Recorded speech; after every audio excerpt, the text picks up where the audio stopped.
자, 오늘 말씀 제목은 깨끗한 것을 귀하게 쓰시는 주님 이렇게 잡았고요. 본문은 디모데후서 2장 20절부터 21절까지로 잡아봤습니다.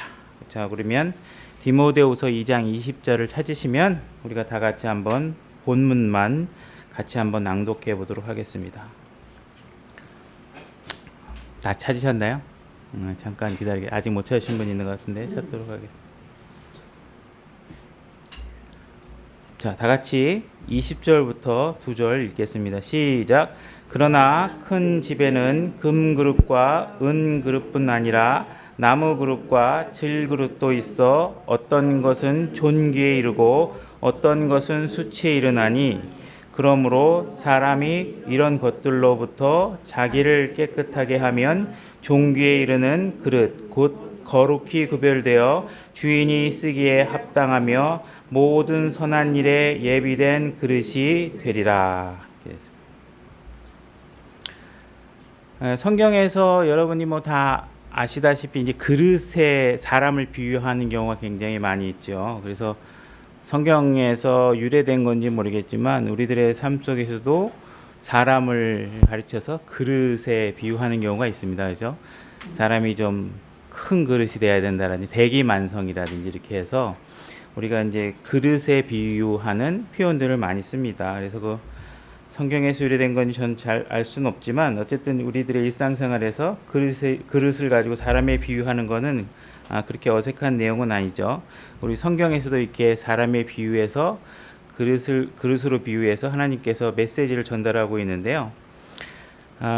필요한 부분들을 천천히 살펴보도록 하겠습니다. 일단 처음에 뭐 큰 집에는 이렇게 되어 있는데 우리가 이것을 우리가 어떤 교회로 우리가 이걸 좀 비유해서 비유인지 하여튼 이렇게 예표 형식으로 이렇게 볼 수 있을 것 같습니다. 그래서 가정에서도 마찬가지고 교회에서도 그렇고 우리가 다양한 종류의 그릇이 있고 교회에는 다양한 은사의 어떤 재능을 갖고 있는 사람들이 계시죠. 그래서 어떤 사람들은 가르치는 은사가 있고 어떤 사람들은 뭐 각자 저마다 자기의 은사들을 가지고 작은 일에 어쩌면 또 큰 일에 봉사를 하죠. 그래서 뭐 음향에 관해서 재주가 은사가 있는 분들은 교회 음향을 담당해 섬기기도 하고 뭐 여러 가지 관리나 뭐 여러 가지 이렇게 유지 보수에 또 은사가 있는 사람들은 그런 일들에 재능을 발휘해서 교회에서 섬기고 있는데 이렇게 다양한 사람들이 얼마나 조화롭게 그 모임을 형성하고 있느냐는 굉장히 중요한 부분이 됩니다. 그래서 우리가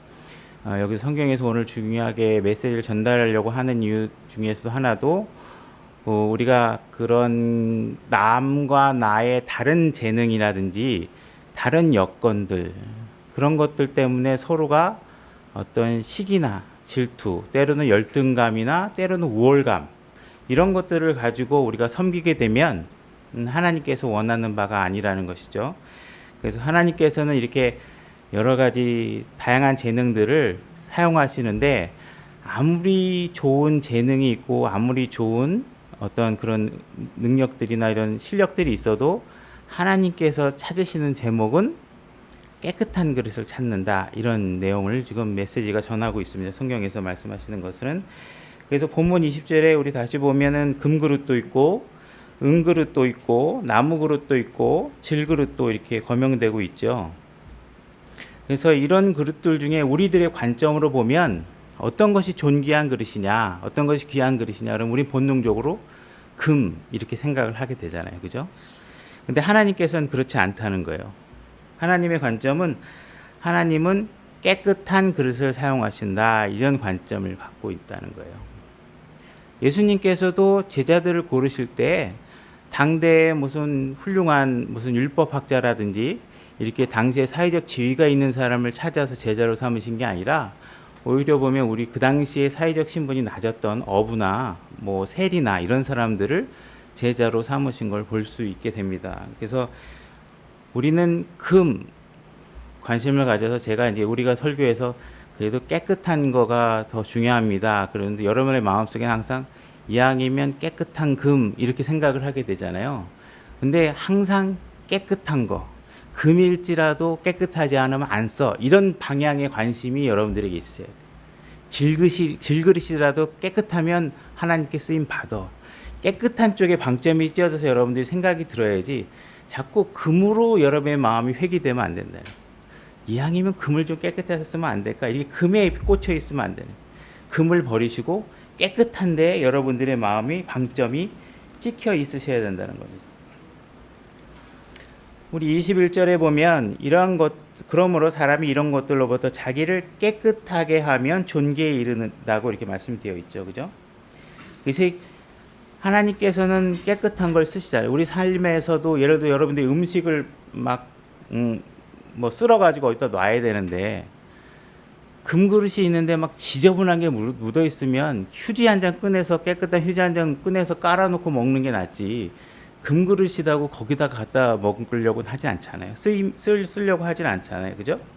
그러니까 우리는 항상 그 깨끗한 게 하나님께서 쓰시기에 합당하다. 깨끗한 그릇만이 또한 보면 선한 일에 예비될 수 있다. 이렇게 되어 있죠. 그래서 자기를 깨끗하게 하면 존귀에 이르는 거룩한 그릇, 있는 그릇 곧 거룩히 구별되어 주인이 쓰기에 합당하며 모든 선한 일에 예비된 그릇이 되리라 이렇게 되어 있습니다. 그래서 하나님께서 쓰시려고 하면 언제 우리를 쓰실지 모르잖아요. 각자의 때가 있고, 그죠? 내가 예를 들어서 나는 목회를 하고 싶다 그러면 내가 몇 월 며칠부터 할 거예요. 이렇게 해가지고 정해서 하는 게 아니잖아요. 내 생각과 다르게 하나님께서 막 훈련을 시키시고 광야로 보내실 수도 있고 언제 어느 때 나를 쓰실지도 모르잖아요. 근데 그 쓰다가 지쳐가지고 나 자신을 방탕하게 깨끗하게 준비되지 않은 상태에 놓여 있으면 쓰시려고 할 때 하나님께서 못 쓰시겠죠, 그죠? 그래서 항상 우리를 깨끗하게 준비시켜 놔야 된다는 거예요. 깨끗하게, 그죠? 하나님께서 선한 일을 하셔야 되는데 그 선한 일을 깨끗하지 않으면 하나님께서 그 그릇에다가 그 선한 것을 담아서 쓰실 수가 없겠죠, 그죠? 그래서 우리는 항상 깨끗한 상태로 이렇게 준비되어 있어야 하나님께서 쓰시고자 할 때 바로 사용될 수 있다 이렇게 생각을 하셔야 됩니다. 여기 보면 또 본문에 보면 21장 이런 것들로부터 자기를 깨끗하게 하면 이렇게 되어 있죠. 이런 것들이 과연 뭐냐, 어디로부터 우리가 깨끗해져야 되는 것을 얘기하고 있느냐 하면 본문에 16절로 한번 올라가 보겠습니다. 16절.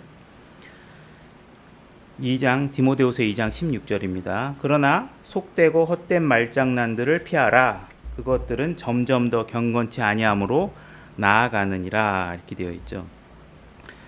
그러니까 우리가 정확한 진리의 메인 줄기에서 벗어난 곁가지, 중요하지 않은 것들, 진리가 아닌 것들에 대해서 우리가 헛된 말장난을 하게 되면 우리가 한번 진리가 아닌 일에 자기가 발을 담그게 되면, 그죠?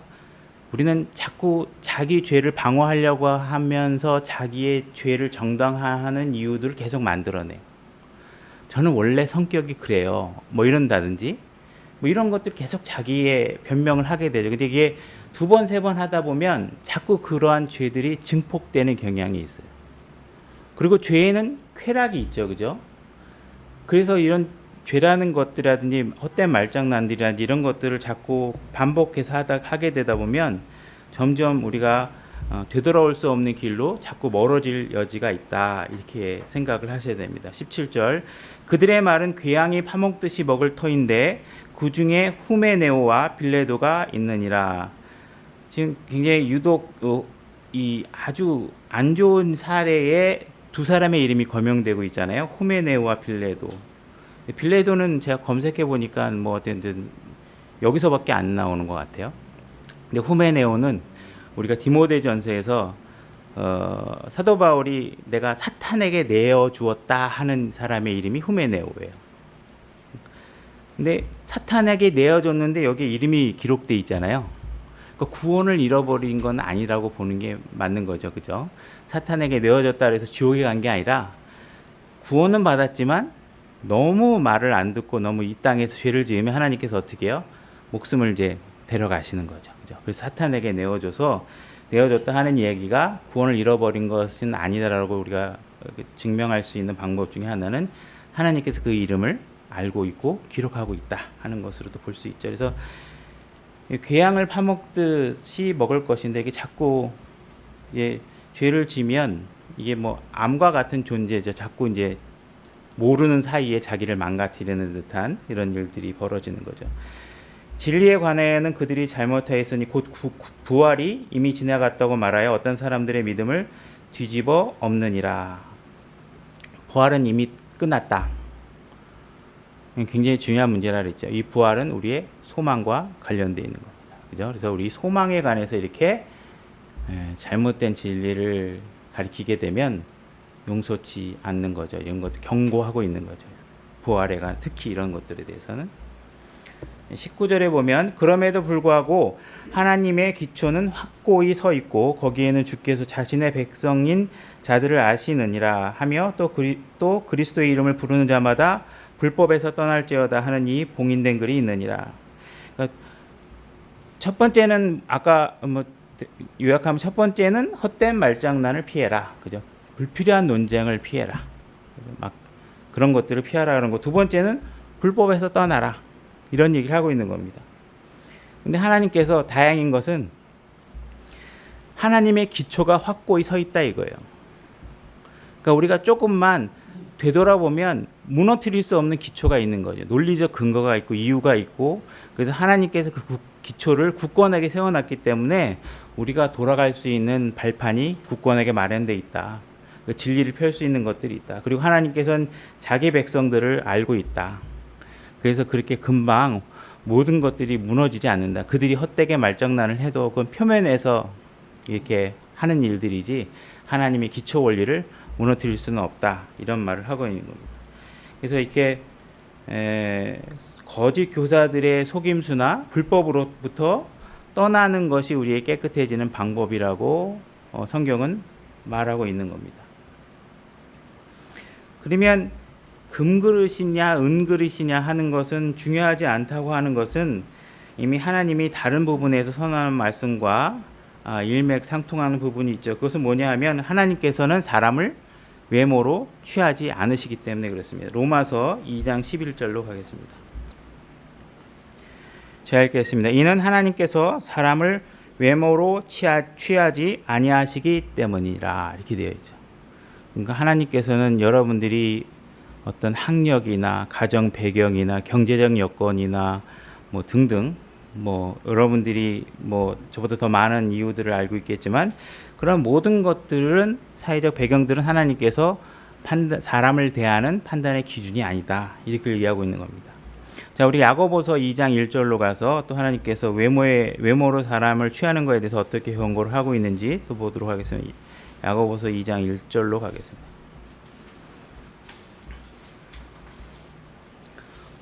야고보서 2장 1절입니다. 야고보서 2장 1절입니다. 제가 읽겠습니다. 내 형제들아 영광의 주 곧 우리 주 예수 그리스도의 믿음을 가지고 사람을 외모로 취하지 말라. 여러분들에게 예수 그리스도의 믿음이 있으면 사람을 외모로 취하면 안 됩니다. 그죠? 세상 사람들은 다 외모로 취하겠죠. 그죠? 그 사람의 배경 이런 것들을 다 취하겠죠. 그죠? 부모가 뭘 하는지 등등 가지고. 그러나 여러분들이 예수 그리스도의 믿음이 있다면 그렇게 하면 안 된다는 거예요. 만일 너희 집에 금반지를 끼고 아름다운 옷을 입은 사람들이 들어오고 또 허름한 옷을 입은 가난한 사람이 들어올 때 너희가 화려한 옷을 입은 자에게 관심을 기울이며 그에게 이르되 여기 좋은 자리에 앉으소서 하고 또 가난한 자들에게 이르되 거기 서 있든지 여기 내 받침 밑에 앉으라 하면 너희가 너희끼리 차별하며 악한 생각으로 판단하는 자가 되지 아니하였느냐. 잘 아는 구절이죠. 그죠? 교회에서도 마찬가지고 누군가가 교회에서 사람들이 왔는데 제가 여기 교회에 왔는데 제가 교수님하고만 친하고 그죠? 제가 어떤 의사나 아니면 훌륭한 정치인이나 이렇게 사회적 지위가 있는 사람들하고만 열심히 친하고 어렵고 예를 들어서 또 장애가 있는 사람들하고는 멀리하고 그런다 그러면 그거는 악한 생각이죠. 차별하게 되면 그거는 악한 생각입니다. 그죠? 그거는 예수 그리스도의 믿음을 가진 사람이 취할 생각이 아닌 것이죠. 그죠? 그러니까 우리는 그 사람이 얼마만큼 영적으로 깨끗한지, 그죠? 예수님께서 베드로나 이런 사람을 취할 때는 무엇을 보셨겠어요? 그 사람이 가식이 없는지, 거짓이 없는지, 마음의 교활함이 없는지, 이런 거를 보고 하는 거지, 그 사람이 사회적으로 얼마나 명망이 있는지, 성경을 얼마나 잘 아는지, 이거 갖고 하는 게 아니라는 거예요.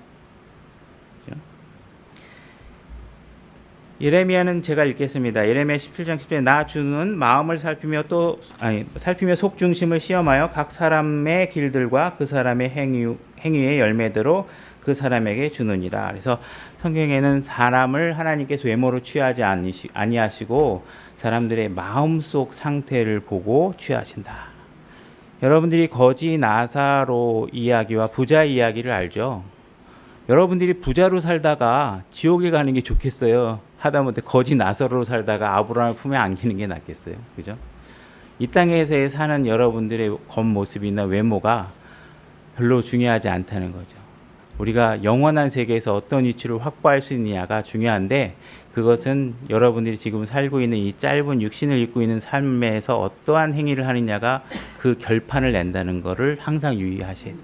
지금 지내고 있는 1분 1초가 여러분들이 영원한 어떠한 복된 삶과, 아니면 뭐 여러분 구원은 받으셔서 이제 뭐 지옥에 가지 않았겠지만 얼마나 더 많은 행복한 보상을 받을 수 있는지에 관해서는 여러분들이 잘 생각을 해 보셔야 되겠죠. 그래서 하나님께서는 금과 은에 대해서는 관심이 없어 하시는 것을 얘기하고 있습니다. 야고보서 5장 3절로 가보겠습니다. 야고보서 5장 3절.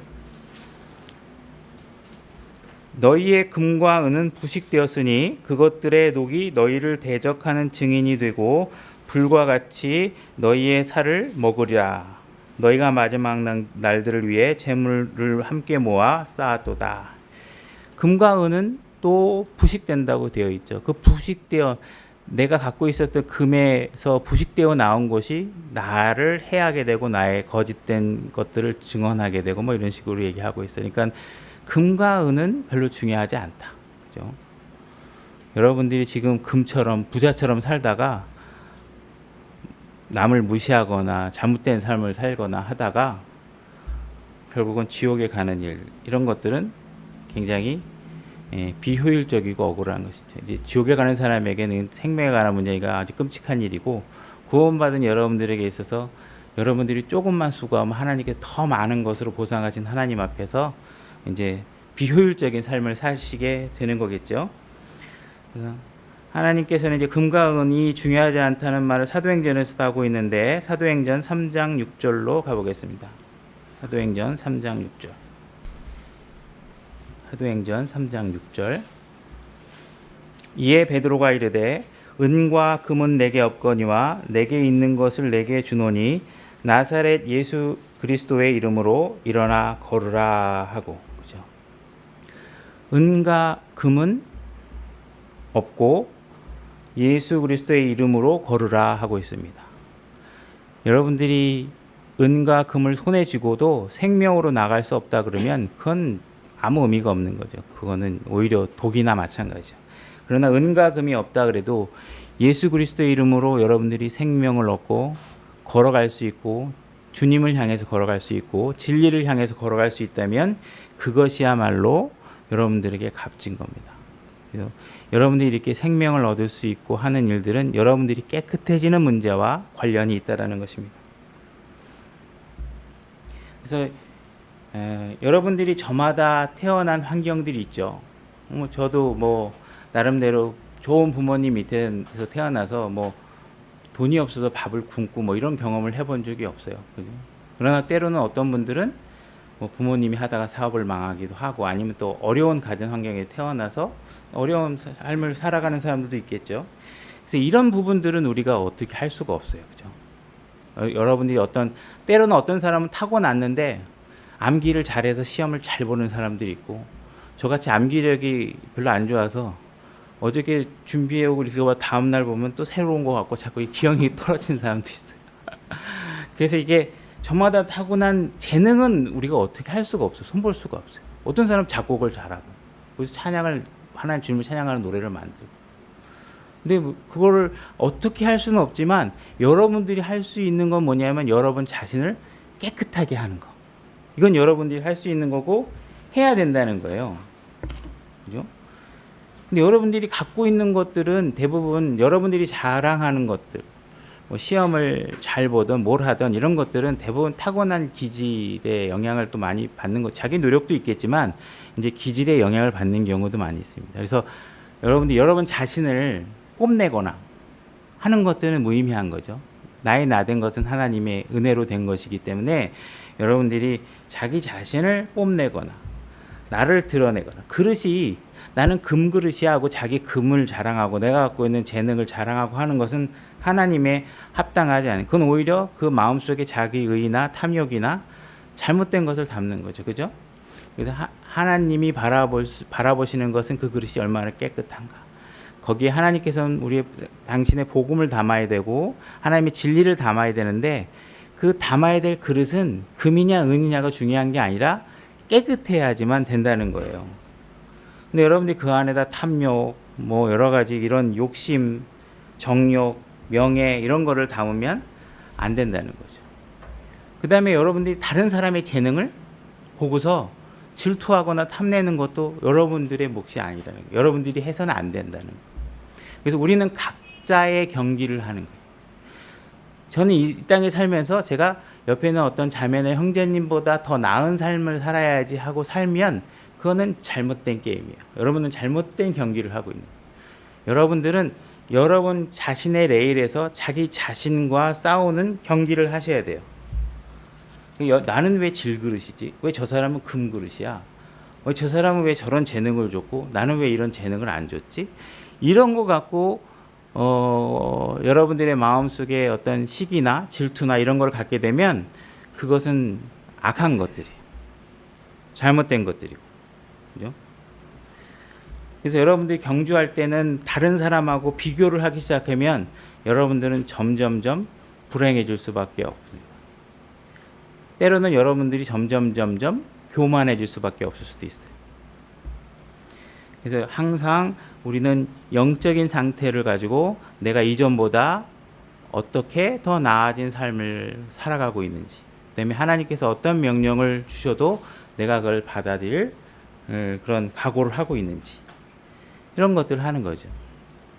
저 같은 경우에는 지금 교회 목회라는 감독의 길을 걸어가고 있으니까 미숙하게 시작한 이런 길들이 하루 이틀 또 한 달, 두 달 지나가면서 얼마만큼 내가 성장하고 그 길들을 성경적으로 잘 모색하고 탐색해서 내가 성도들에게 바른 길로 인도해 갈 수 있는 어떤 그런 그리스도를 알아가는 지식에서 내가 최선을 다하는지, 그죠? 이런 것들을 갖고 준비하는 거죠. 만약에 또 하나님께서 멈추라 하면 멈추고, 그다음에 또 새로운 지도자가 나타나서 그 사람에게 넘겨야 한다 그러면 사무엘이 다윗에게 모든 것을 넘겼던 것처럼 과감 없이 그 일을 넘기는 것이죠. 내가 목회를 하는 일만이 나에게 항상 옳은 일, 내가 쓰임 받을 길은 아니잖아요, 그죠?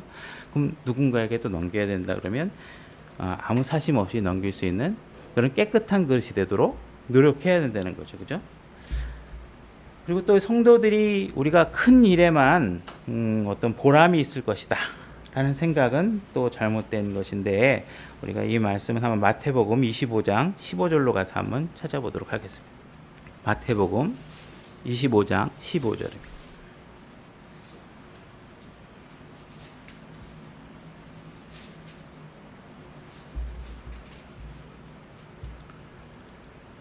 마태복음 25장 15절. 제가 이렇게 달란트 비유인데요. 뭐 아시는 내용이지만 읽어보겠습니다. 그가 하나에게는 5달란트를, 다른 하나에게는 2달란트를, 다른 하나에게는 1달란트를 주되 각 사람에게 그의 개별적인 능력에 따라 주고 곧 여행을 떠나느니라. 그러니까 한 사람에게 5달란트, 또 한 사람에게 2달란트, 그죠? 그다음에 1달란트, 이렇게 세 사람에게 나눠준 거예요. 이에 5달란트를 받은 자는 가서 그곳으로 장사하여 5달란트를 더 만들고, 2달란트 받은 자도 그와 같이 하여 2달란트를 더 벌되, 1달란트 받은 자는 가서 땅을 파고 자기 주인의 돈을 감추었더라. 오랜 뒤에 그 종들의 주인이 와서 그들과 계산하니, 이에 5달란트 받은 자는 5달란트를 더 가지고 와서 이르되, 자, 5달란트는 5달란트를 더 만들어 와서 주인에게 온 겁니다. 와서 이르되, 주인이여, 주께서 내게 5달란트를 맡겼는데 보소서, 내가 그것들 외에 5달란트를 더 벌었나이다 하매 그 주인이 그에게 이르되 잘하였도다 선하고 신실한 종아 내가 적은 것에 신실하였은즉 내가 너를 많은 것을 다스릴 치리자로 삼으리니 너는 내 주인의 기쁨에 참여하라 하니라. 자, 5달란트 받은 데에게 주님이 하신 말씀 잘 보세요. 한번 눈여겨보세요. 적은 것에 신실하였다. 내가 너에게 많은 것을 다스릴 자로 삼겠다. 내가 너를 주님의 기쁨에 참여하게 하겠다. 이렇게 하고 있어요. 그죠?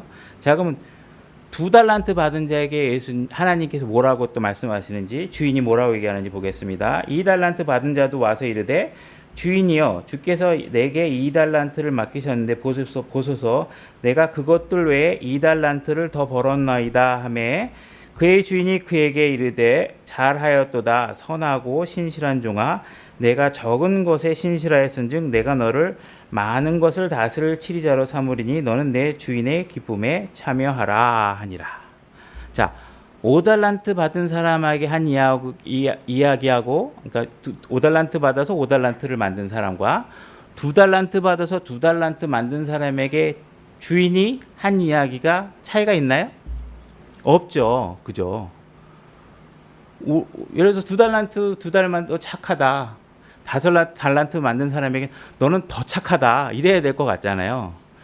근데 2달란트 받은 사람이나 5달란트 받은 사람이나 하나님께서 자기 재능에 맞춰주고 자기 레이스에서 자기가 경주해서 자기가 최선을 다했으면 하나님께서 동일하게 보상하시는데 그것이 너무 많아서 우리가 카운트할 수 없을 만큼 많은 것을 치리하게 해주시겠다는 거예요. 많은 것을.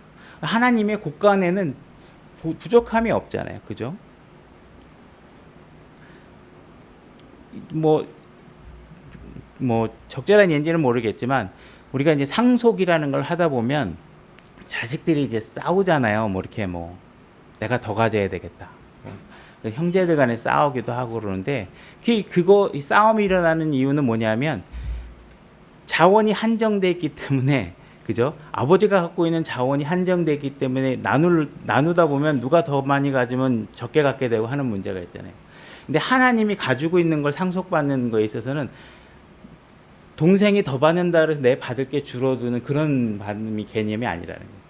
다 너무 곡간이 많아서 항상 주시기에 너무나 넘치기 때문에 누가 더 받아서 내가 못 받을 일은 없다는 거예요. 내가 못해서 못 받는 건 있겠지만, 그죠? 이제 이렇게 주인께서는 이렇게 항상 2달란트든 5달란트든 이렇게 양을 가지고서 이렇게 갖고 있는 재능을 가지고서 판단해서 차별하지 않으신다는 거예요. 오히려 하나님께서 차별하는 것은 뭔지 한번 보도록 하겠습니다.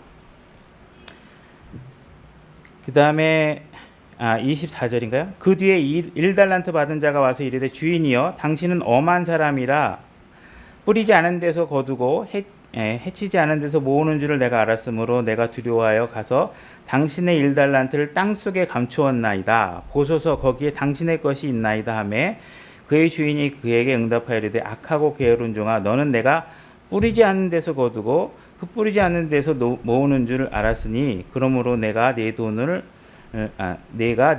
돈 바꾸는 자에게 맡겨서 내가 올 때 이자와 함께 내 것을 받게 했어야 함이 마땅하도다 하고 이제 하나님께서 꾸중을 하시는데 결국 하나님께서 꾸중하고 있는 건 뭐예요?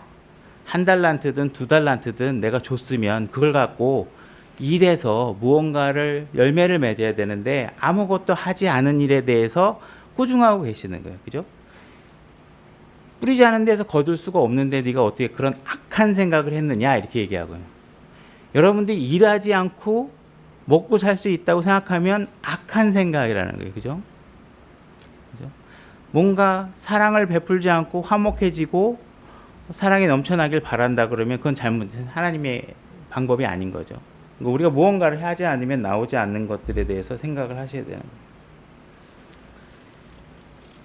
로마서 9장 21절로 가보겠습니다.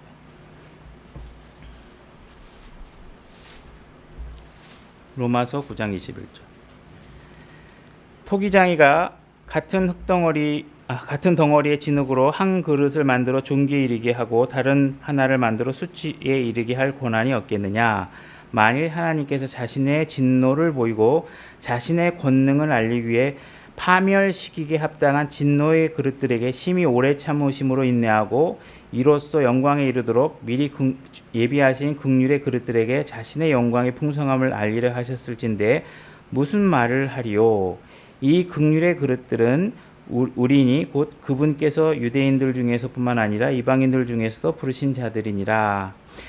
이 본문에 보게 되면 우리가 여러분들을 그릇이라고 얘기하고 있고 하나님께서 어떤 뜻을든 간에 뜻에 따라 마음대로 하나님께서 그릇을 만드셨는데 우리가 경계심을 갖고 관심을 갖고 우리의 마음속에 새겨야 될 것은 뭐냐면 우리들은 하나님께서 진노로 파괴함을 당할 수밖에 없는 그릇이었다는 거예요.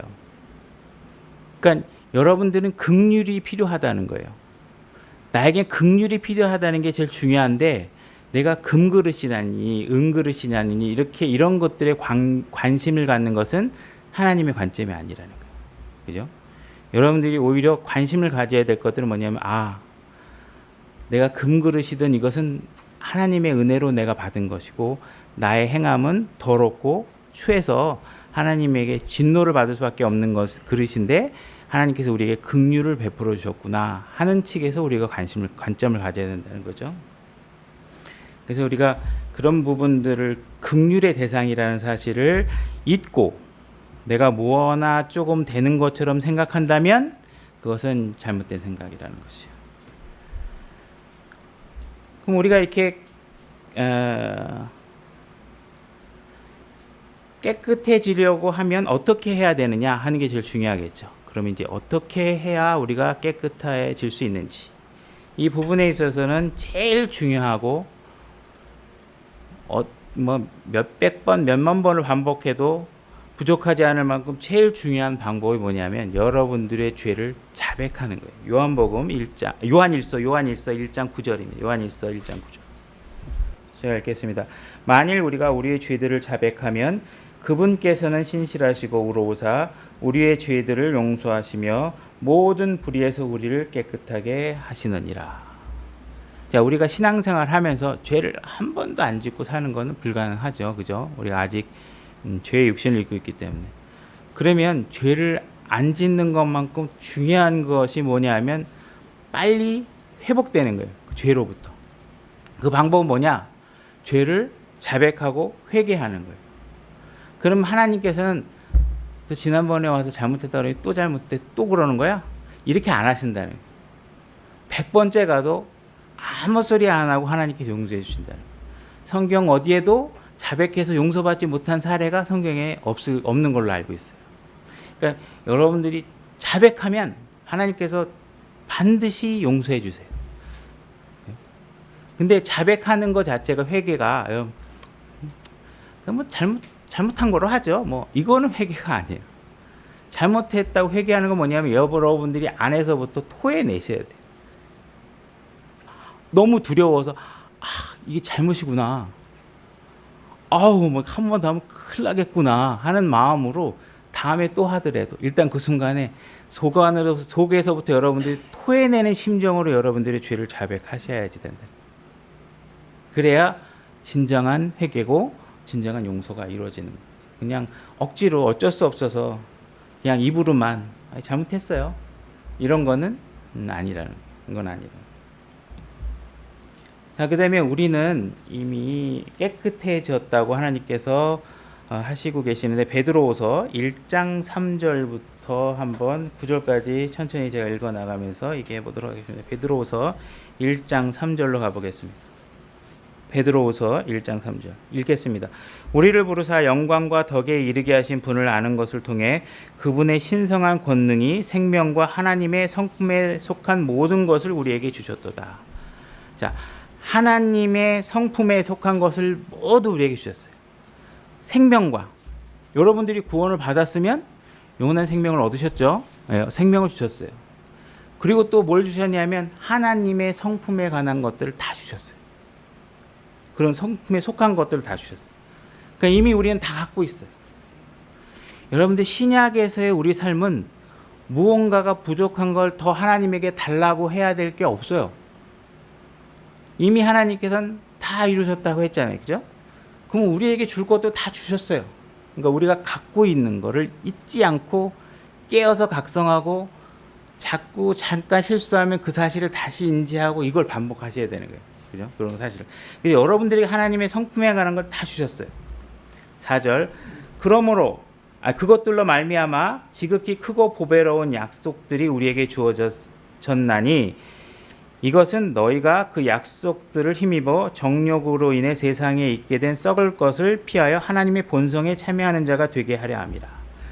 약속들, 보배로운 약속들, 우리가 예수 그리스도를 우리 예수 그리스도 형상을 닮아가도록 하겠다 하는 그런 약속들에 관해서 얘기하는 걸로 볼 수 있습니다. 그래서 하나님의 본성에 참여하도록 우리에게 권면하고 있어요. 그래서 여러분들이 예수 그리스도의 형상을 닮아갈 수 있어. 왜? 내가 이미 그렇게 할 수 있는 걸 다 줬거든. 그러니까 너희들은 하나님의 본성에 참여하도록 노력해. 하나님께서 항상 하나님이 다 해주시는 게 아니고 하나님께서 이미 다 주셨고 그걸로 우리가 잡고 우리의 부분들을 하라는 거예요. 예를 들어서 실로암에 가서 그 장님에게 하나님께 흙을 붙이고 실로암에 가서 눈을 뜨라고 했을 때 하나님이 이렇게 딱 하고서 딱 떼가지고 눈 다 떴어 이렇게 하면 할 수도 있잖아요. 근데 하나님은 항상 우리에게 우리의 몫을 주신단 말이에요. 가서 씻어라. 그럼 그 말씀에 순종해야 된단 말이에요. 그죠? 그 순종하는 건 우리의 몫이란 말이에요. 그 씻어야지 눈이 떠진다. 하나님이 그거 못해서 못하는 게 아니잖아요.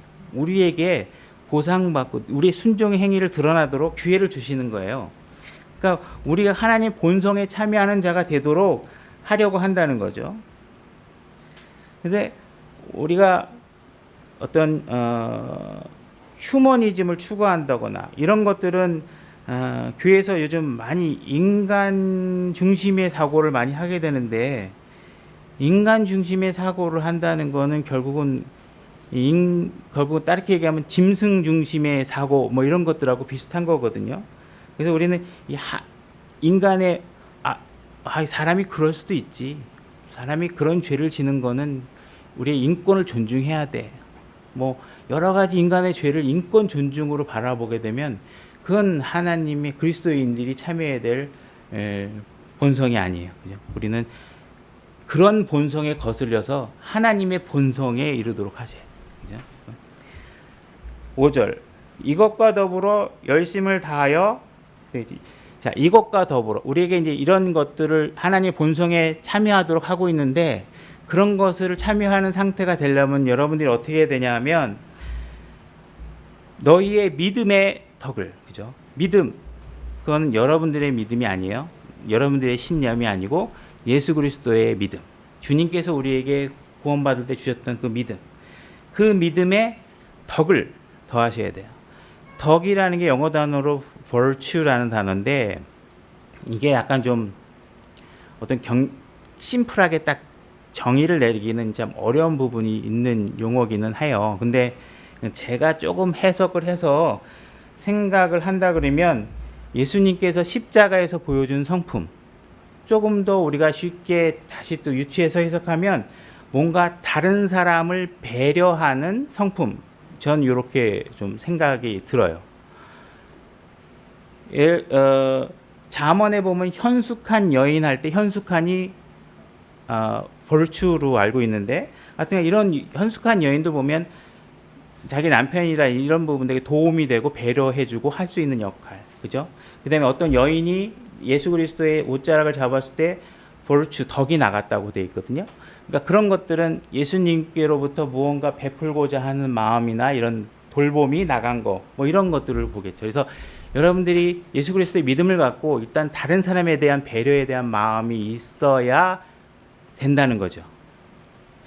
그런 다음에 지식을 가지셔야 돼요. 여러분들이 다른 사람에 대한 배려나 이런 것이 없이 지식을 갖게 되면 지식은 칼이 되고 독이 되고 다른 사람에게 상처를 주는 일들을 하게 될 수 있거든요. 그러니까 자, 이 부분을 저하고 오늘 외우신다고 생각하시고 한번 잘 들어보세요. 자, 예수 그리스도의 믿음에다가 여러분들이 무언가 다른 사람을 배려해야 되는 인품을 가지도록 노력하셔야 돼요. 그 다음에 지식을 넣으세요. 지식. 여러분들이 지식을 알았어. 이게 이 경기가 어떤 경기라는 걸 알았어. 여러분들이 조금 있으면 월드컵 뭐 국가대표 어떤 뭐 아시안 게임이든 뭐 올림픽이든 나가야 돼요. 그래서 경기의 룰을 다 알면 여러분들 어떻게 해야 돼요? 그 다음부터는 절제를 하셔야 돼요. 그 참가 조건에 맞추기 위해서 체중도 줄이셔야 되고, 그죠? 그리스도인의 삶으로 살기 위해서 탐욕도 줄여야 되고 여러 가지 제약 조건들이 따라오죠. 그러면 여러분들은 그 다음에 이제 절제라는 것을 하셔야 돼요. 자, 절제를 했으면 여러분들이 한 번에 끝나는 게 아니죠. 그것을 경기가 끝날 때까지, 경기에 참여하는 그 날까지 인내를 가지고 먹는 것도, 예를 들어서 잠자고 일어나는 시간도, 예를 들어서 훈련 받는 시간도 인내를 가지고 꾸준히 하셔야 돼요. 꾸준히 하셔야 되죠. 그죠? 자, 여기서 잠깐 손가락을 끼시고 그 장절에다 끼시고 히브리서 12장 1절로 한번 가보겠습니다. 인내라는 말을 좀 이해하기 위해서 히브리서 12장 1절로 가겠습니다.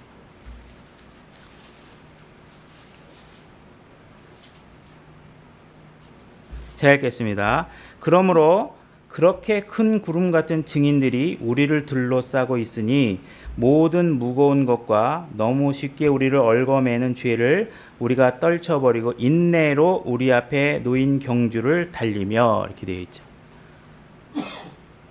인내로 달리셔야 되는데, 지금 여러분들이 경기장에 들어갔는데 주변에 수많은 사람들이 이렇게 나를 쳐다보고 이 경기를 바라보고 있는 사람들이 있어요. 근데 그 사람들이 그냥 구경꾼들이 아니에요. 그 사람들이 누구냐 하면 증인들이라는 거예요. 증인들. 그 증인들은 어떤 증인이냐? 지금 우리가 달리고 있는 이 경주를, 선한 경주를 마치고 관중석에 가서 증인으로서 우리의 경주를 응원하고 있는 거예요.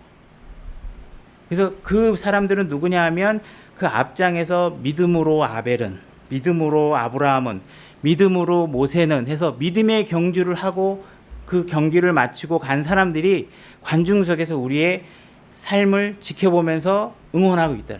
조금만 더 가. 지금 먹고 싶어도 조금만 더 참으면 5kg 뺄 수 있어. 이렇게 계속 하고 있는 거예요. 조금만 더 가면 돼.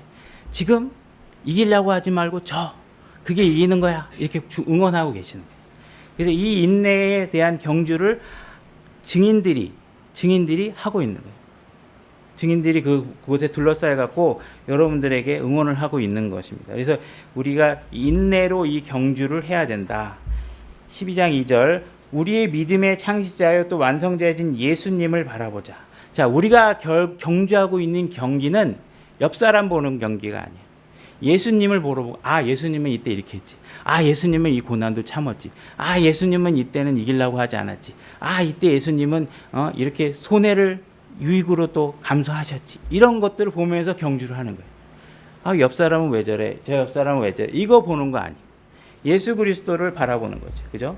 그 믿음의 창시자의 완성자인 예수님을 바라보자. 그분께서는 자기 앞에 놓인 기쁨으로 인해 십자가를 견디사. 그분은 더 큰 기쁨을 위해서 십자가를 견디신 거죠. 그 수치를 멸시하시더니 이제 하나님의 왕자 오른편에 앉으셨느니라. 자, 하나님의 왕자의 오른편에 앉으려면 기쁨을 위한, 형제 자매를 위한 수고를 감내해야 되고, 형제 자매를 위한, 때로는 우리가 그리스도의 복음으로 인한 수치도 감내해야 되고, 이것이 결국은 지금은 힘들지만 하나님과 더불어 함께 할 수 있는 영원한 보상과 기쁨이 우리 앞에 놓여 있다. 이렇게 보는 거죠. 그래서 여러분들의 경주는 옆 사람 보지 말고, 앞 사람 보지 말고, 뒤에 있는 사람 보지 말고 나와 예수 그리스도를 바라보고 하시는 경주다. 이렇게 보셔야 됩니다. 자, 7절, 베드로후서 7절 다시 베드로후서로 돌아오시면, 자, 그래서 우리가 믿음의 덕의 절제의 인내를, 그죠? 자, 이게 인내를 하신 다음에 인내에다 경건을 가지셔야 돼요. 경건은 하나님과 같은 상황이, 하나님과 같은 성품을 갖는 거, 그죠? 하나님께로 구별된 거, 그죠? 그다음에 여러분이 하고 있는 모든 것들이 하나님 앞에 부끄럽지 않은 것들로 사셔야 되죠, 그죠? 그런 경건한 삶을 사셔야 돼요. 자, 이렇게 됐으면, 경건한 삶을 냈으면 최종적으로는 뭐예요? 형제의 친절, 그다음에 사랑으로 가잖아요, 그죠?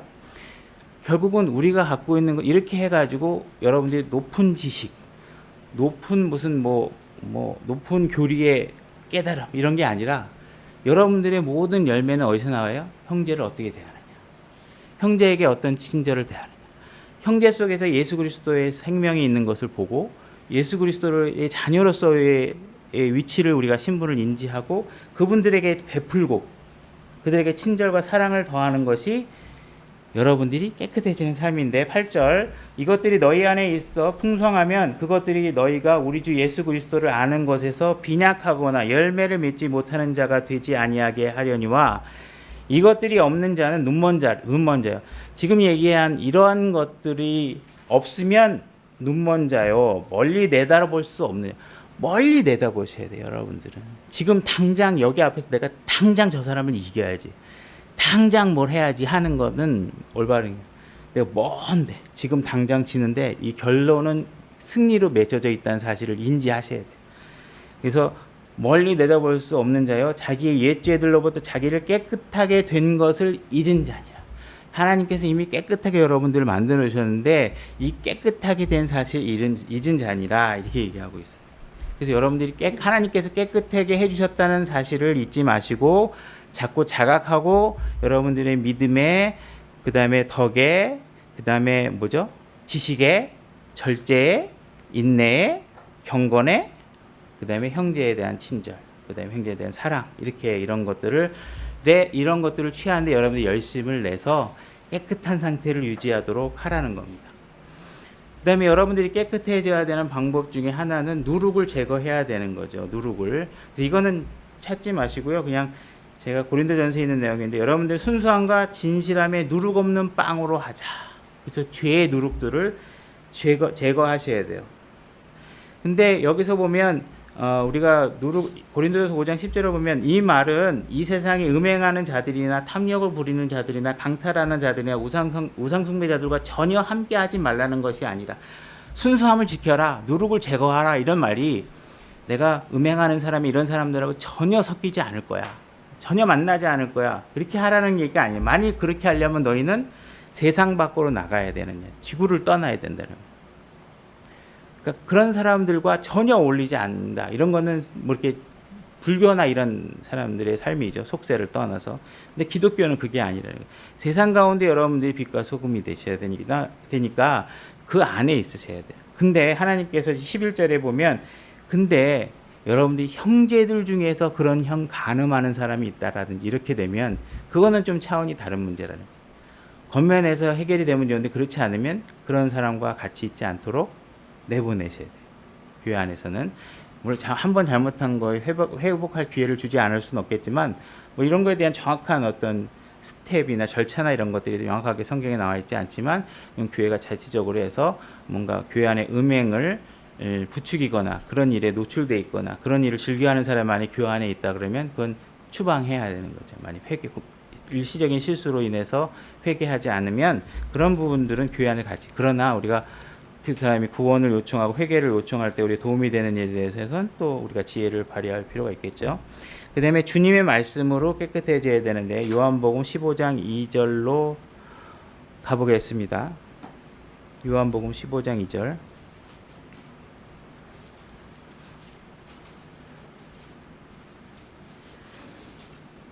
제가 읽겠습니다. 내 안에서 열매를 맺지 아니하는 모든 가지는 그분께서 제거하시고 열매를 맺는 모든 가지는 깨끗하게 하사 그것이 더 많은 열매를 맺게 하시느니라. 자, 여러분들은 3절 이제 너희는 내가 일러준 말로 깨끗하게 되느니라. 그래서 예수 그리스도의 말로, 하나님 말로 우리가 깨끗하게 된다. 그래서 이 본문의 내용은 하나님은 농부겠죠. 포도나무는 예수님이고 가지는 나고. 그러면 내가 우리의 삶을 통해서 어떠한 열매를 맺는지는 우리 삶의 결과물들이라고 얘기할 수 있겠죠. 올바른 인격적인 삶, 그죠? 이런 것들을 드러내야 된다. 야고보서 4장 8절로 가보겠습니다. 야고보서 4장 8절.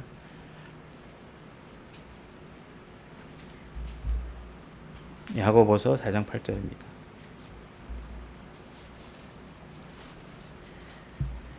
하나님께 가까이 나아가라. 그리하면 그분께서 너희에게 가까이 오시리라. 너희 죄인들아, 너희 손을 정결하게 하라. 두 마음을 품은 자들아, 너희 마음을 순결하게 하라. 여러분들이 두 마음을 품으면 깨끗해질 수 없습니다. 그죠?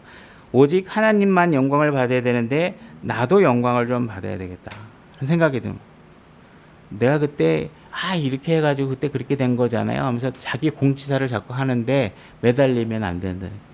하나님께서 하신 일이다. 이런 일에 대해서 물론 우리가 이제 형제자매에 대해서 그분의 수고나 이런 것들은 제3자가 또 인정해주고 칭찬해줄 목도 있겠지만 자기가 자기를 높여서 이렇게 하는 일들은 올바르지 않은 거죠. 그래서 두 마음, 하나님만을 영광 가지도록 하나의 마음만을 여러분들이 가지셔야 된다. 이렇게 마지막으로 베드로전서 1장 22절 말씀 한번 읽고 오늘 설교를 마치도록 하겠습니다. 베드로전서 1장 22절.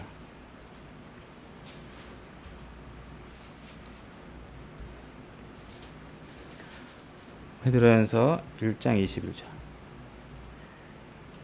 제가 읽겠습니다. 너희가 성령을 통해 진리에 순종함으로 너희 혼을 깨끗하게 하여 거짓 없이 형제들을 사랑하기에 이르렀으니 순수한 마음으로 뜨겁게 서로 사랑하라. 그래서 진리에 순종함으로 여러분들의 혼을 깨끗하게 하셔야 됩니다. 그래서 여러분들이 항상 깨끗한 상태를 유지할 수 있도록 항상 신앙생활에서 열심을 내셔야 되는 거예요. 우리가 해야 될 몫들이 있는 거죠. 그래서 우리는 하나님께서 이미 깨끗한 것을 다 할 수 있도록 다 내어주셨습니다. 그죠? 그러니까 여러분들은 그런 사실을 인지하고 반복해서 자각해서 서로 겸손하고 노력해서 죄로부터 멀리 떨어지시도록 노력하셔야 합니다. 오늘 설교는 여기까지입니다. 자, 다 같이 일어나셔서